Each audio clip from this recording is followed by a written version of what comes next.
Kadosh Boker Or Pirkei Avot Mishna Yomi Masechet Avot Perek Gimel chapter 3 Mishnah Tetzayin Yudzayin 16 and 17. The Mishnah says, "Waya Omer." Again, Rabbi Akiva used to say, "Hakol natum be'eravon." Everything is given with a guarantor. Umetzudaf rusal kol hachayim, and a net is spread over all living things. What does that mean? Hachanut petucha, right? V'chelvani makif. The store is open, and the storekeeper is always giving credit. Hapinkas patuach. The account book is open. V'yad kotevet, and he's writing down what you're taking. V'chol harotzeh lilvot yavo bilveh. Anyone who wants to borrow can come and borrow. But the collectors are collecting the money every single day. That means every day they're coming, they're collecting the rounds. They actually collect whether you like it or not, whether you realize or not. They have what to rely on.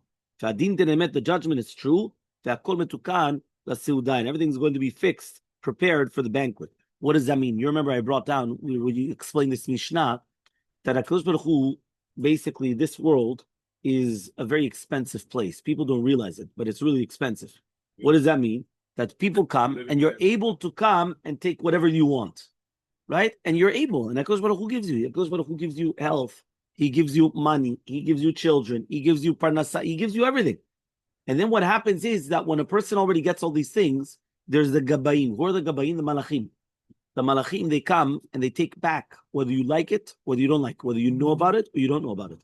They have what to rely on because obviously they're doing it properly, right? But then he comes and he says, and the din is din emet, everything is metukal suda, meaning according to the way that we have, everything is going to be fixed, right, for the suda. Mishnah Yudzayin, yeah, the 17. Im en Torah and derech eretz. If there's no Torah, there's no proper behavior. Im en derech eretz and Torah, there's no proper behavior, there's no Torah.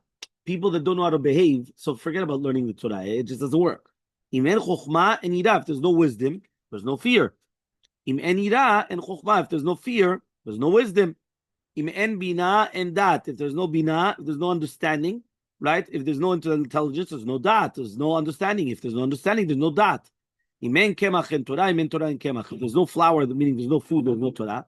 And if there's no Torah, there's no flour. Okay? Hu haya omer, he used to say the following. If a person has too much wisdom, more than his actions, what is he compared to? To a tree, as many branches but very, very few roots. So he says, so then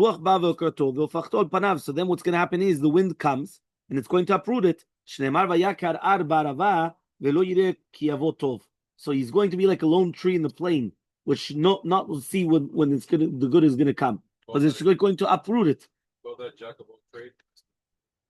Exactly. And the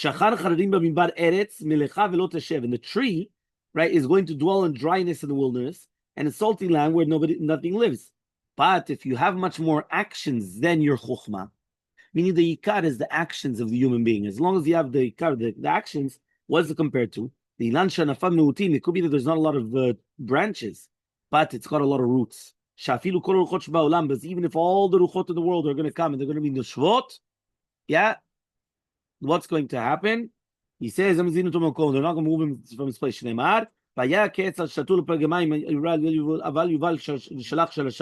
What does that mean? He's going to be a tree planted near water that's roots spread out by the brooks.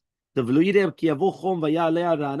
he says it does not see the hot weather because it's always fresh. Meaning it's always getting the freshness, so it's not going to have any problems whatsoever. So he says, even during the time of famine, it's not going to be worried, and it will always continue to do perot.